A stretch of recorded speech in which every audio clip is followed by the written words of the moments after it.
we continue our candidate interviews now with 15th District State Representative Position 2 challenger A.J. Cooper on the phone with us this morning. Dave? Good morning, AJ. Good morning. How are you all? Good. Better if you brought cocoa for us all, did you? I brought coffee. Does that count? That's pretty close. That counts. That's pretty close. AJ, you right now, you're working hard. You're a tutor right now to your two online kids. Yes. Bachelor of Science in Mathematics, and boy, you're doing a lot of stuff in the community. And one of the things you're doing is Ski Patrol, Secretary of the Community Support Education Empowerment Disability Solutions Board. So you're a busy lady. Thanks for joining us this morning. Well, thanks for having me. So here you go again, AJ. This is round two for you at least. We remember chatting with you last year and enjoyed that conversation. So what have you learned from last time, and what do you bring to the campaign and a look ahead to the future for the people of the district this time around? What's different this time around? Well, this is actually my third time. Third time? Yeah. Yes. And so this year is definitely a little different. I tend to run, my campaigns and, to be honest, my life, not just my campaigns. I'm, not about the fundraising. I don't think candidates should be spending their time chasing the money. I think we need to be out in our communities, talking to our communities, going to festivals, learning about what's happening all around, because, I have a very specific perspective from my life view. So in order for me to get perspective from other points of view, you need to be out there, and that's how I've been. And of course, with COVID-19 and having to isolate ourselves as much as possible and keep those connections low, it's been a little weird for me because my one-on-one that's what I enjoy doing. Yeah, I guess that would certainly have been impacted by COVID. Let's have your take on how the state has done. Yeah. Obviously, it's affected your ability to do what you want to do in terms of actually meeting people face to face and hearing their stories and all of that. But from a statewide perspective, how do you think our state has done in dealing with COVID-19? And the obviously, you have to be hearing reactions from the people in the district who have been frustrated by our county being locked down and all of that. So what's your thoughts? Well, our state was one of the first states to start reacting to COVID, which I think was very important. And for us to open up, our numbers went from 35% of the people wearing masks and our COVID numbers being, going through the roof, and they just kept going up. And our hospital numbers appeared low, but that was because that's all that they could house. So unfortunately, we ended up having to turn people away, and we had to send people to other areas for care.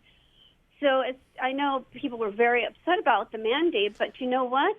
People started wearing masks and went from 35% to 95%, and our numbers instantly almost started to go down, and we saw some improvement, and businesses were able to open.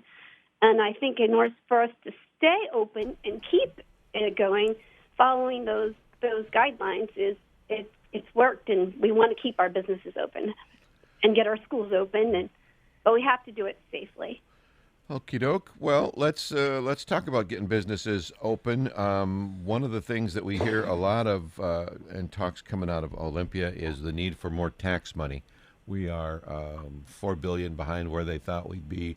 We're better than we thought, I guess, in some ways. And there's another revenue forecast coming out in November sometime.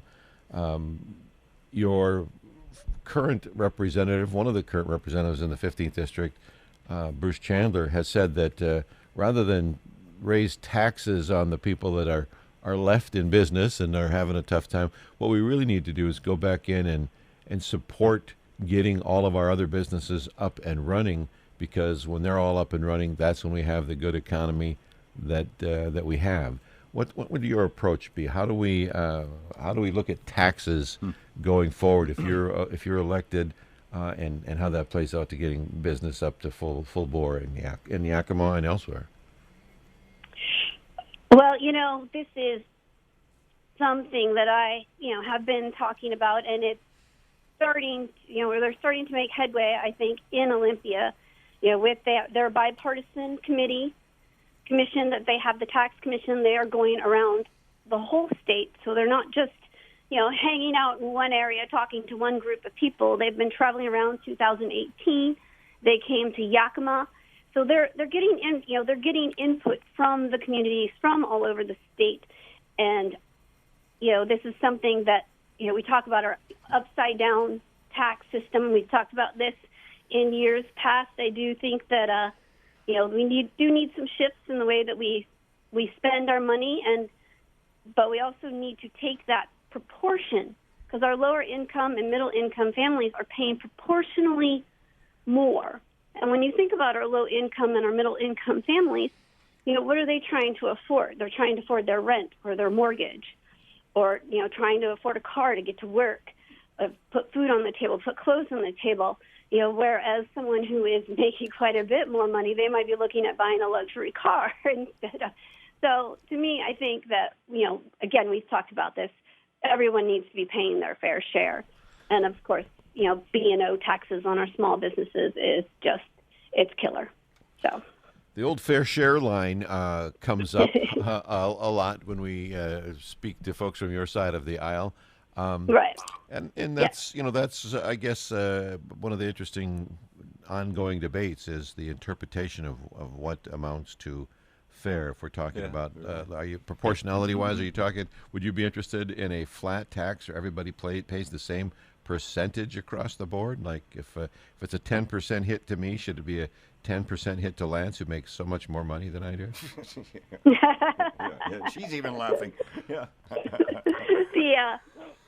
The flat tax, that's something that I would have to ponder. It'd be better than what's going on now, but again, these a little progressive tax system, and it doesn't have to be grossly progressive. I mean, if we just put a few cents more on those that are making over $400,000 a year or something like that, is it would greatly benefit our communities. And in the long run, to be honest, it would end up costing us less money. Hear that, Lance? She's coming for you. Would you be you and your 400,000? Well, my 400,000. Thank you. So. How about an income tax? Well, that's something we might have to put on the table. It's like right now, like I said, this commission that's walking around, traveling around our state and getting input from all over, I think that we can't take anything off the table right now. I mean, just because, it needs to be sustainable. And that's the other problem, is right now what we have going on is not sustainable. So, what did you think of Boeing and its tax base taking a big chunk out of state? Does that send a message, you think, that the legislature should be wary of? Yes, I do think that the legislation should be wary of that. That is something that actually we've talked about in the past, where they've taken that big chunk of money, saying that they'll increase jobs, and then they actually ended up cutting people, moving their businesses to other states. We would love to have Boeing in our area. I mean, they do bring jobs, but we at one point in time were paying large amounts of money to Boeing with no return. So to me, if we offer money, then we should definitely be getting something back. So. All right. Well, we're going to run out of time here before we can get into education. We want to talk about that with you. So please, you can stay to the top of the hour, yes? You can give us till 8 o'clock. We can come back yes. after. Yeah, all right. We'll take a break for news here in a moment, and then we'll come right back to you. And we want to talk about your thoughts on education. That's kind of what you're doing right now, and anything else that you think the voters in the 15th District need to know about you. A.J. Cooper, appreciate your time. Okay. Sit tight. We'll be back. You're tuned to The Source, News Talk 1280 KIT. Final 15 minutes of this Friday show, and we're going to spend it with candidate A.J. Cooper. That's right. She's running for District 15, Position 2 against incumbent Jeremy Defoe. And she is on the phone with us this morning. We were about to talk education when we took our break, and that's one of the things that you're doing right now, right, AJ? Yes. It's definitely been interesting. Has it been a challenge, huh, with online, I take it, right? Online, you got 2 kids, right? Yes. One is a freshman in high school now. So this is his first year of high school, and he's having to do it behind a computer, and then a middle schooler. So, well, middle school can be tough. It's probably good to be hiding out from the meanness of fellow middle schoolers. But you're right; it does pose quite a challenge. Where do you see the state in their investment in education? We're told 52% of the budget goes to education, and how we're running education in this state. As an educator, as someone who's got a background in mathematics and education. How are we doing? What would you like to see differently? Where would you put your emphasis as a legislator should you be elected? Well, right now, the current situation that we are dealing with is the fact that, we're doing online, so, broadband is needed. I know that some of the schools have hotspots so that, students who need it can go get it. Then we have working parents. I know that some of the community groups have set up like schools for students that have parents that work. Of course, those are limited because of the COVID-19 restrictions. So, they're working really hard. The districts are doing the best that they can, but we do still have some students that unfortunately have not been able to participate in classes, and that's something that we need to address, just because then that education gap just keeps growing, and of course across the state, equitable funding for our schools all the way across, which is something that, they've been talking about with property tax, funding schools. And I don't know about you, but I'd love to see some property tax breaks on that. So, we need to figure out, equitable funding across the state so that, students who are in more rural areas and who are living in areas where the median income may be a little less than in another area get the same opportunities as other schools. Well, yeah, that's the goal. That's sort of equal opportunity for all, and then it's up to each district to do the most with it. Right. So, as you look to some of the other issues that the legislature is going to have to talk about, one of the things that affected the state badly this year was our fire season, and we've had a number of bad ones over the years. We have had the Commissioner of Public Lands on our program talking about more needs to be done to deal with the forests so that they aren't tinder boxes and ready to go. At the same time, people will say, well, we're up against environmentalists that don't want us to go in and mess with the forests, some. And your literature says that you support environmental stewardship that approves strategies that protect the environment. So does protecting the environment mean a little more aggressive pursuit of timber and keep cleaning up the forest, or where do you stand on all of that in light of the fires? I do have to, I've been to actually a few of the, when Hillary Franz has come to the area, I've attended her seminars, her educational meetings that she's had. And with what she's doing, I think she's doing a very good job. She's using science. She's talking about, de-Europeanizing the forest. I mean, we have, some plants that are not in there. And yes, thinning responsibly is something that we do need to look at. We also need to be careful. In some areas, clear cutting may be okay, but we need to be careful with that because unfortunately, I grew up on the East Coast, so I've seen the effects of what clear cutting on a big, large scale can do. Rivers that never flooded started flooding. So it can be quite detrimental. And here we have mudslides when we are not, using appropriate practices. Also, something that, is talked about. We talk about prescribed burns. That is also important for, our forest management. I mean, it cleans up the fodder, but it also, creates more native growth. That's another area we need to look at.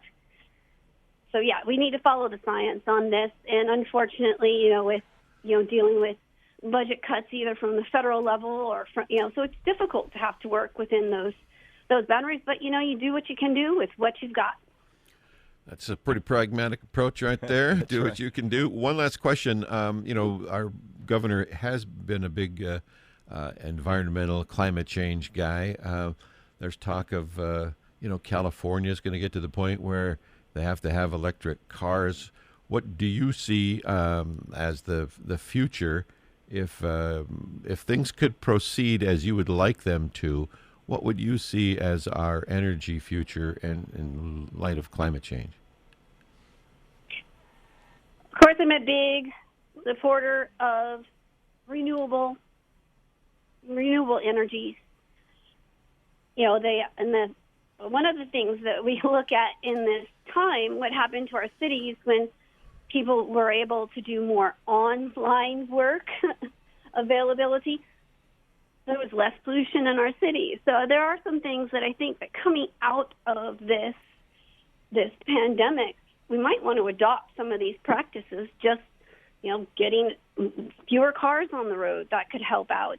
I mean, there's so many different avenues that we can take, and of course, always the the environmental reduce and reuse and then recycle.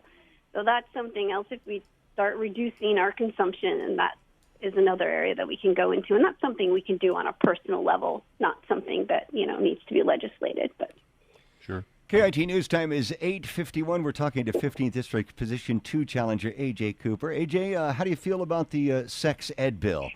And how do you feel about Referendum 90? What do you tell, and if you are in support of it, what do you tell all the people that are out there that don't support the new sex ed bill? Give us your thoughts.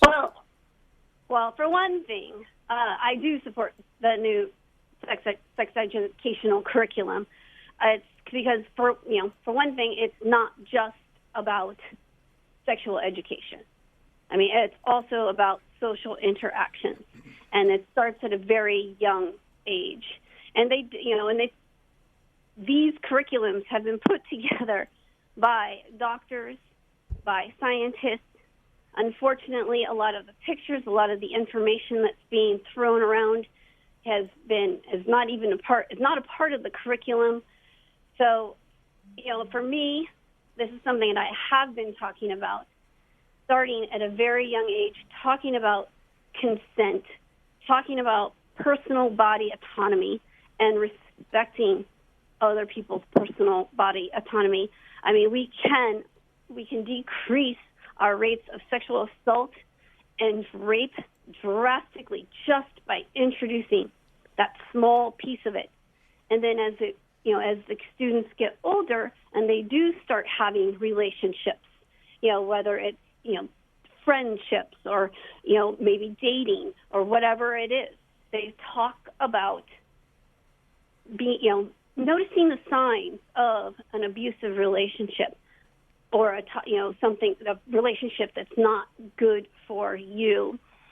This is something that I do with my own children.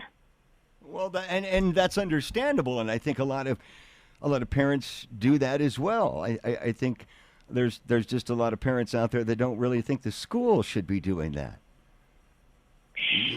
I mean, so what do you say to those people that that signed to get this referendum on the ballot? Upwards of 300,000. I mean, what do you tell those folks? This for me, not only do I practice these types of educations in my own home, but when the information is coming from an expert. And these have been, like I said, these have been put together by doctors and by scientists and psychologists, so that these are important not only to just educate our children, but it's also important for them to be able to be empowered. And this unfortunately does not happen in every home. And so sometimes it's, if we have parents that are working, the time to do that is just not there. And if parents feel that they are not comfortable with this being taught by a teacher, then they have the option to opt out. And that is, their right to do that. And if they want to teach their children at home in their manner, that's great. But to be honest, I'm about more education, the more you know, and when you're hearing it from people who know more than I do about these subjects, I would much prefer to have my children learn from someone who, at least, I know these teachers are not going out there and they're not scientists or doctors, but they're getting the information from doctors and from scientists and from psychologists. It's probably not a fair move to drop this in, but I've heard doctors and scientists tell me to wear a mask and then not wear a mask, and to wear a mask and then not wear a mask, and then to wear a mask. So I don't necessarily, I think everybody needs to, as you say, consider the source of the information, but then they will have to make their own choice. And if this is mandatory curriculum, then you're the kid that's out in the hallway, or what are you doing when everybody else is getting the class? And I don't know, I just, my own personal feelings, I guess, don't matter, and we're asking for yours. So appreciate your input on that, A.J. Cooper. Let's see, what are the things that you would like to work on? I mean, you get over there, you get put on a committee, and you're kind of working on the things that, the caucus directs you to work on. But if you could go over there to Olympia and kind of carve out your space, what give me 3 things that you'd like to maybe work on over there? Well, of course, a committee, anything to do with education, I'm definitely there. Also, water conservation, water protection, water cleanup. That's another area that's been very important to me, especially here in the Valley. And of course, that tax commission, I would love to be a part of that. And and again, go around and hear what other, what members of the community are saying and what they are looking for. In our previous interview, incumbent Defoe said several nice things about you. Said you really have only had maybe one opportunity that you appeared side by side. Do you have a lot of politicians will say my opponent isn't doing this right or should do this differently, and that's why I'm running. Do you have any thoughts on the sort of left-right comparison, what needs to be done and what isn't, or what your opponent is doing, or does he just happen to live in the same district as you and that you're running for the district? Well, I'm running for the people, and that's who I've always ran for. I am a community advocate. I am out there with the community, for whatever purpose, that they're fighting for, or just knocking on their doors or being at those festivals. It's, for me, it's all about our communities and protecting our culture here and the richness of it. AJ, you got a couple of minutes left. Just as this is your chance, we always give everyone looking at you now, why should they vote for AJ Cooper in the 15th District? Well, as we've mentioned, I'm a mother and I'm a teacher. I've learned a few things along those lines. For one, is communication is paramount, and it cannot be one-way communication. It has to be two-way communication. As I mentioned, I'm a community advocate. I'm part of the community. I listen to the community, and I think that's very important in a legislator. Also, as you mentioned, I am on the ski patrol, so there is, getting along with others. That's always important, and we have to get along with the people who are attending our facility. And then, if there's a scene, an incident, we have to be able to delegate, delegate leadership, and that's another important aspect. And for me, with my kids, the future sustainability of our community is what's important to me. So the health and well-being and safety of the Yakima Valley is my top priority. Well, there are how many days are we away now? 10 days away, something like that. What will you do with your remaining campaign time? Will you continue to talk to folks online, door to door, social media? How do you make the final push here at the last few days? Well, that Zoom burnout. Yeah, geez. You're helping to cause that, are you? No, unfortunately, I feel like I'm dealing from it. But yes, yeah. You're a victim of it. Okay. Yeah. A victim of it. Well, and yeah, so that's you're going to do what I can do, whether it's through Facebook or through Zoom or through phone calls, and that's what we've been doing. Well, best of good luck to you, A.J. Cooper. It's always a pleasure to speak with you. There's no doubting your heart for the Valley, and we wish you the best of good luck. Should you win, we look forward to more chats with you down the road. Make it a great weekend, okay? All right, you too.